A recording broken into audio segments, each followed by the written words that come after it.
I love violence. I enjoy violence. I appreciate harsher themes. But what I enjoy the most is questioning it. Bet I made you think I'm a serious guy with this beginning, huh? Hello, ladies and gentlemen. How's everyone doing?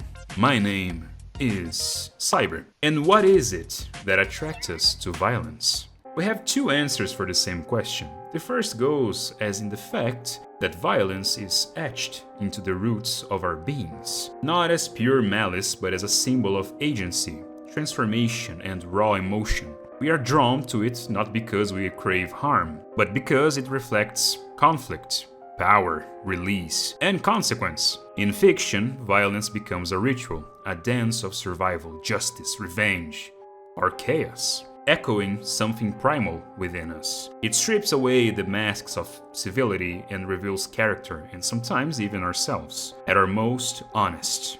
To love violence in art is not to love pain, but to recognize the beauty and horror in what it means to fight, to lose, to win, and to endure. And the second one is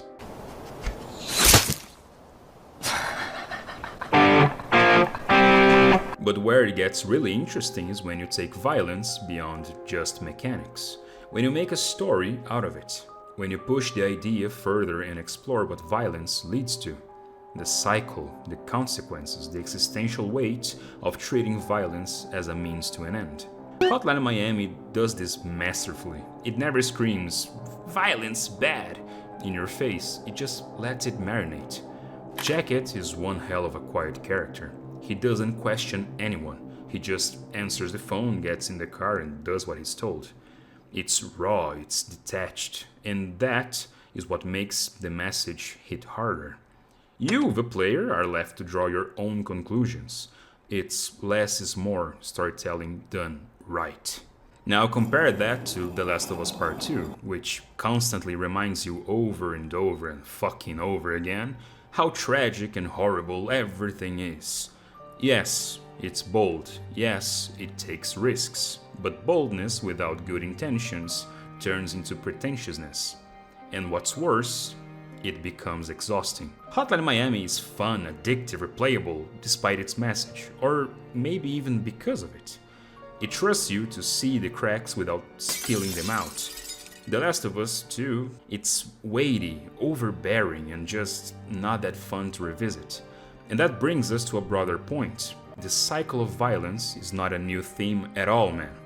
Revenge stories are everywhere. The lonely path of vengeance, the escalation, the spiral. We've seen it all before, but how you tell it makes all the difference. And believe it or not, replayability matters in this context. Hotline Miami I've played probably like 5 times. The Last of Us Part 2, once. And don't get me wrong, games don't need to be happy or joyful to be great. Some of my favorite pieces of media are dark as hell. I am by all means an edgy boy at heart. But the way you package those themes matters.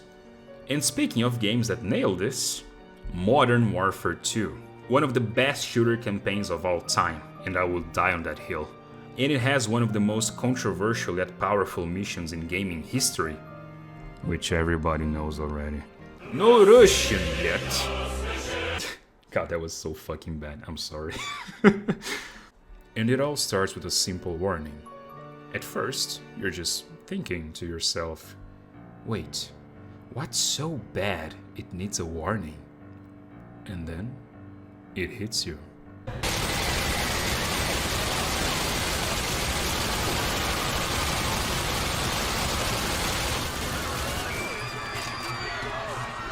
It's real, visceral, and horrifying.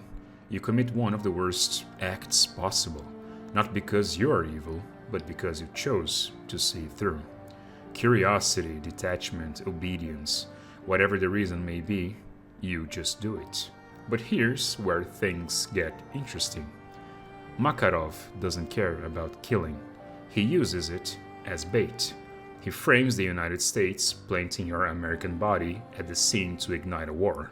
And later, Shepard weaponizes that chaos, manipulating grief, rage, and patriotism to fuel even more violence. That's the cycle in motion. And you are merely the spark that lights the fuse. It's brilliant. It's brilliant because it's not just shock value. It's a calculated, manipulative narrative moment. A skippable mission that says more than any cutscene ever could. It doesn't ask if you're okay with it. It just asks if you'll do it anyway. And you do it because you're a sick fuck, aren't you? I don't know why this it was quoting on the counter. Should be hiding instead. By the way, guys, I just wanted to talk about Modern Warfare 2 because I miss the good old days. Anyway, back to the video. And that leads us right back to Hotline Miami. You wake up, your house all a goddamn mess, living the good old gamer life to make even the likes of Asmongold proud. With leftover pizza and no friends whatsoever. A true, fully grown adult experience. Then, the phone rings. No idea who's calling, you answer anyway. You don't question it, you just do it. You go to your car, you drive there, and you do what you gotta do. You have one hell of a good time. You punch people around, execute them, bash their heads with baseball bats, pipes, you slit throats, shoot them with automatic weaponry, shotguns, pistols, and so much more. Getting overwhelmed by a sensory overload between blood, guts, and that killer soundtrack packed with so many good songs to commit slaughter. Oh, it's like heaven. But then, it hits you. Silence. After the adrenaline wears off, all that's left is the blood and your heart beating really fast.